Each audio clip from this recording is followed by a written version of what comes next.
Hello everyone. आज हम बात करने वाले हैं एक ऐसे इंपॉर्टेंट टॉपिक पर जो रियल एस्टेट ट्रांजैक्शन में काफी क्रूशियल होते हैं, यानी कि प्रॉपर्टी पर लगने वाले टैक्स के बारे में। उसे हम कैसे सेव कर सकते हैं। आज हम सेक्शन 54 की भी बात करेंगे, सेक्शन 54 एफ की भी बात करेंगे और सेक्शन 54 ईसी की भी बात करेंगे, जो कैपिटल गेन टैक्स में हमें टैक्स सेव करने से बचाते हैं। देखो, प्रॉपर्टी के अलावा भी काफी सारी चीजें कैपिटल एसेट्स होती है। ओनली प्रॉपर्टी ही कैपिटल एसेट्स नहीं होती। तो इस वीडियो में हम कैपिटल एसेट्स की भी बात करेंगे। तो अगर होता है क्या है कि अगर हम कोई कैपिटल एसेट सोल्ड आउट करते हैं, उसमें जो प्रॉफिट होता है उसे कैपिटल गेन कहते हैं। उसके ऊपर जो टैक्स लगता है उसे कैपिटल गेन टैक्स कहते हैं। तो दो तरीके के कैपिटल गेन होते हैं, एक तो शॉर्ट टर्म कैपिटल गेन और लॉन्ग टर्म कैपिटल गेन। तो इस वीडियो में हम दोनों तरीके के कैपिटल गेन की बात करेंगे, शॉर्ट टर्म कैपिटल गेन की भी और लॉन्ग टर्म कैपिटल गेन की भी, और देखेंगे कि लॉन्ग टर्म कैपिटल गेन में जो टैक्स लगता है उसको सेव कैसे कर सकते हैं। तो आज इस वीडियो में हर प्रॉपर्टी को कवर करेंगे, चाहे वो कमर्शियल प्रॉपर्टी हो, रेजिडेंशियल प्रॉपर्टी हो या फिर प्लॉट हो। तो हम कुछ टर्म समझ लेते हैं कैपिटल एसेट्स की, क्योंकि उसी के ऊपर डिपेंड करेगा कि आपका ट्रीटमेंट कैसा होगा टैक्स का। कैपिटल एसेट्स होती क्या है? कैपिटल एसेट्स होती है लैंड हो गया, बिल्डिंग हो गया, house property, shares, gold, jewellery, archaeological collection, drawings, painting, sculpture और any work of art, patent और ट्रेडमार्क। ये जो इनकम टैक्स में है ये लिखा हुआ है कि यही चीजें हैं जो कैपिटल एसेट्स है। अब होता क्या है, इस तरह की जो भी लॉन्ग टर्म एसेट्स होते हैं जो फ्यूचर में आपको कैश फ्लो जनरेट करते हैं, वो आपको कैपिटल एसेट्स कहलाए जाते हैं। अब इसमें एक इम्पोर्टेंट एक्सक्लूजन किया गया है। वो कहा है रूरल एग्रीकल्चर लैंड का। वैसे तो वो कैपिटल एसेट्स ही है, अगर हम उसकी जनरली लॉन्ग टर्म की बात करें तो, बट ये कैपिटल एसेट्स की डेफिनेशन में इसको एक्सक्लूड किया गया है। मतलब रूरल एग्रीकल्चर लैंड मतलब कि अर्बन एग्रीकल्चर लैंड के बाहर आपकी जो भी लैंड आती है वो रूरल एग्रीकल्चर लैंड आती है। मतलब कि जो म्युनिसिपल लिमिट के बाहर आती है वो रूरल एग्रीकल्चर लैंड है। इसके ऊपर कोई भी टैक्स नहीं लगता है। लेकिन बाकी की जितनी भी जो कैपिटल एसेट्स है उसके ऊपर अगर वो सोल्ड आउट करते हैं, उसके अगेंस्ट में जो भी प्रॉफिट आता है उसके ऊपर टैक्स लगता है, उसके कैपिटल कहते हैं। चलो हम इसे एक एग्जांपल से समझ लेते हैं। अगर हम कोई रेजिडेंशियल प्रॉपर्टी की बात करें तो दो तरीके के कैपिटल गेन होते हैं, एक तो शॉर्ट टर्म कैपिटल गेन और एक लॉन्ग टर्म कैपिटल गेन।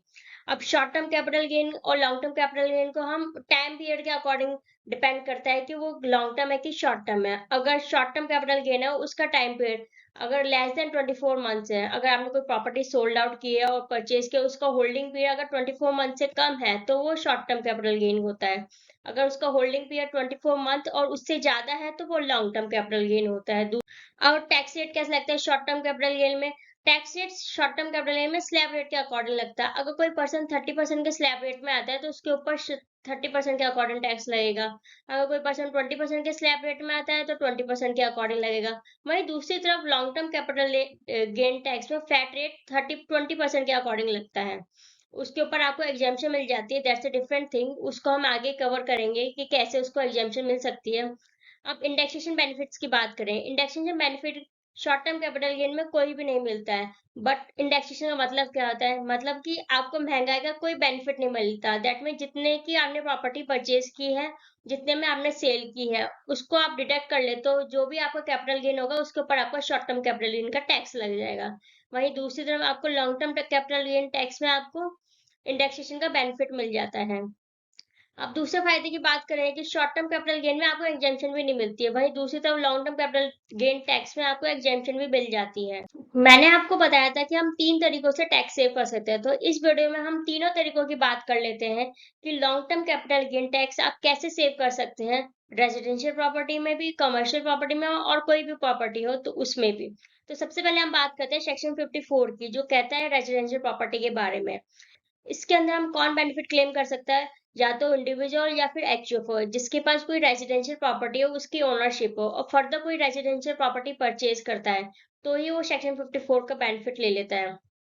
अब रेजिडेंशियल प्रॉपर्टी क्या होता है? रेजिडेंशियल प्रॉपर्टी मीन्स कोई भी कंस्ट्रक्टेड प्रॉपर्टी जिसे आपने सोल्ड की है। रेजिडेंशियल प्लॉट इसमें कवर नहीं होता है। अब इसमें क्या है, एक मिनिमम होल्डिंग पीरियड होता है। मतलब कि जो आपने रेजिडेंशियल प्रॉपर्टी सोल्ड की है और परचेज की, उसका टाइम पीरियड 24 मंथ और उससे ज्यादा होना चाहिए, तभी आप सेक्शन 54 में आप बेनिफिट ले सकते हो। अब फाइनेंस एक्ट 2020 में एक अमेंडमेंट आई थी कि आप अगर इसके बेनिफिट और एग्जेम्पशन दो रेजिडेंशियल प्रॉपर्टी का भी ले सकते हो। जो आपने परचेज की है अगेंस्ट रेजिडेंशियल प्रॉपर्टी के, उसको आप दो रेजिडेंशियल प्रॉपर्टी का भी ले सकते हो। बट इसमें एक कंडीशन है कि आपका long term capital gain 2 crore से ज्यादा नहीं होना चाहिए। बट जो ये बेनिफिट है वो once in a lifetime ही मिलेगा। अब एक टाइम लिमिट होती है रेजिडेंशियल प्रॉपर्टी को परचेज करने की। अगर आपने कोई रेजिडेंशियल प्रॉपर्टी सोल्ड करने के 1 साल पहले परचेज करी है या फिर सोल्ड करने के 2 साल बाद परचेज करी है, या फिर कोई कंस्ट्रक्टेड प्रॉपर्टी आपने न्यू जो परचेज की है वो कंस्ट्रक्टेड है, वो कंप्लीट कर दिया 3 साल के अंदर अंदर, देन आपको सेक्शन 54 का बेनिफिट मिल जाएगा। फाइनेंस एक्ट 2020 में 24 में एक मैक्सिमम एग्जेम्पशन रेस्ट्रिक्ट कर दी गई है। उसमें आपको मैक्सिमम एग्जेम्पशन ओनली 10 करोड़ तक ही मिलेगी। अब एक और कंडीशन है, अगर आप कोई न्यू हाउस प्रॉपर्टी परचेज करते हो और उसके 3 साल के अंदर अंदर उसको सोल्ड कर देते हो, जो आपको एग्जेम्पशन मिली थी वो आपकी रिवर्स हो जाएगी। जाती हूँ कि एक मिस्टर आमिर है, उसने परचेज करी है residential house in the previous year 2003-4 में फॉर रुपीज 5 करोड़, और वो हाउस प्रॉपर्टी सोल्ड कर दी 18 crore in the previous year 2023-24 में। अब उसके अगेंस्ट में उसने रेजिडेंशियल हाउस प्रॉपर्टी परचेज की है 14 करोड़ की इन 2022-23। अब ये बताना है कि वो सेक्शन 54 का बेनिफिट क्लेम कर सकता है कि नहीं कर सकता। अब सेक्शन 54 के बेनिफिट के लिए एक तो आपको इंडिविजुअल होना जरूरी है, तो mister Aamir is the individual, और रेजिडेंशियल हाउस जो उसने परचेज किया with in a time limit करा है, उसे 2 साल के अंदर अंदर परचेज भी कर लिया, सोल्ड के 2 साल के अंदर अंदर, दैट मीन इसको सेक्शन 54 का बेनिफिट मिल जाएगा। बट 2023 में फाइनेंस एक्ट 2023 में एक अमेंडमेंट आई है कि आपको मैक्सिमम एग्जेम्पशन 10 करोड़ तक ही मिलेगी। अब उससे जो प्रॉपर्टी परचेज की है वो 14 करोड़ की मिली मिली है, तो इसको कैलकुलेट कैसे करेंगे तो मैं आपको ये बताती हूँ। जैसे लॉन्ग टर्म कैपिटल गेन है, क्योंकि इसे 2003 में परचेज करी थी और 2023 में सोल्ड की है, दैट मीन 24 मंथ से ज्यादा है, तो that means long term capital assets है, तो 13 करोड़ का उसका बेनिफिट हो गया, मतलब लॉन्ग टर्म कैपिटल गेन हो गया। उसके अगेंस्ट में उसको 10 करोड़ का ही एग्जाम्पशन मिलेगा, और टैक्सेबल हो गया 3 करोड़। दैट मीन जो 4 करोड़ है वो उसको इग्नोर कर दें, क्योंकि कॉस्ट ऑफ जो न्यू असेट है वो 14 करोड़ है, तो हमें एग्जाम्पशन ओनली 10 करोड़ तक ही मिलेगी। देखो सेक्शन 54 ओनली कहता है रेजिडेंशियल प्रॉपर्टी में, और उसके अगेंस्ट में कोई आप रेजिडेंशियल प्रॉपर्टी परचेज करते हो तो ही आपको सेक्शन 54 का बेनिफिट मिलता है। बट सेक्शन 54 इसी कहता है कि इसमें ओनली अगर कोई अभी आपने लैंड या फिर बिल्डिंग या फिर कोई कमर्शियल प्रॉपर्टी या फिर कोई आपने प्लॉट सोल्ड किया और उसके अगेंस्ट में आप बॉन्ड परचेज करते हो विद इन 6 मंथ, देन आपको सेक्शन 54 ईसी का बेनिफिट मिल जाता है। अब इस पे क्लेम कौन कौन कर सकता है, एक तो इंडिविजुअल है, एचयूएफ है, कंपनीज है, एलएलपी फर्म या फिर एनी अदर, इसमें डिफाइन नहीं किया, कोई भी पर्सन इसमें सेक्शन 54 ईसी में बेनिफिट क्लेम कर सकता है। अब इसमें एक कंडीशन है कि मतलब आपको जो होल्डिंग पीरियड है, जो भी आप प्रॉपर्टी और कमर्शियल प्रॉपर्टी आप सोल्ड करते हो उसका जो होल्डिंग पीरियड है वो 24 मंथ और उससे ज्यादा होना चाहिए, तभी आप सेक्शन 54 ईसी का बेनिफिट ले सकते हो। अब जो भी आप प्रॉपर्टी सोल्ड करते हो उसके 6 मंथ के अंदर अंदर आपको एक बॉन्ड में इन्वेस्ट करना है with in 6 month. That means आपको एनएचएआई, आरईसी, पीएफसी बॉन्ड्स हो गए या फिर आरएफसी बॉन्ड्स हो गए, उसमें आपको विद इन 6 मंथ आपको इन्वेस्ट करना होता है, और वो जो अमाउंट ऑफ इन्वेस्टमेंट है वो 50 लाख से ज्यादा नहीं होनी चाहिए। दैट मीन आपको 54 ईसी की में 50 लाख तक ही आपको एग्जाम्पशन मिलेगी। अगर आपने 60 लाख का आपने बॉन्ड्स परचेज किया है तो आपको 50 लाख तक का ही एग्जाम्पशन मिलेगा, 10 लाख आपको इग्नोर कर देंगे। अब एक कंडीशन है कि आपको जो बॉन्ड जो आपने परचेज की है वो आप रिडीम नहीं कर सकते हो 5 साल के अंदर अंदर। मैं आपको एक एग्जांपल से समझाती हूँ कि अगर आप रिडीम कर भी लेते हो 5 साल से पहले तो उसका क्या इम्पैक्ट होता है। अभी मैं आपको एक एग्जांपल से बताती हूँ, अगर आप बॉन्ड रिडीम भी कर लेते हो 5 साल से पहले तो उसका क्या इम्पैक्ट होता है। Assuming that an immovable property is sold at rupees 70 lakh after a long term period of 42 months from the date of acquisition, उसकी इंडेक्सेशन कॉस्ट ऑफ एक्विजिशन थी 46 लाख और कॉस्ट ऑफ इम्प्रूवमेंट है 10 लाख। अब इसमें कैलकुलेट करना है कि आपका कैपिटल गेन आपको कितनी एग्जाम्पशन मिल जाएगी अगर आप 8 लाख रुपए इन्वेस्ट कर दो तो आरईसी बॉन्ड में। 70 लाख का तो आपका सेल्स कंसिडरेशन है, उसमें आपने indexation cost of acquisition deduct कर ली, indexation cost of improvement 10 lakh deduct कर ली, आप लॉन्ग टर्म कैपिटल गेन आ गया आपका 14 लाख।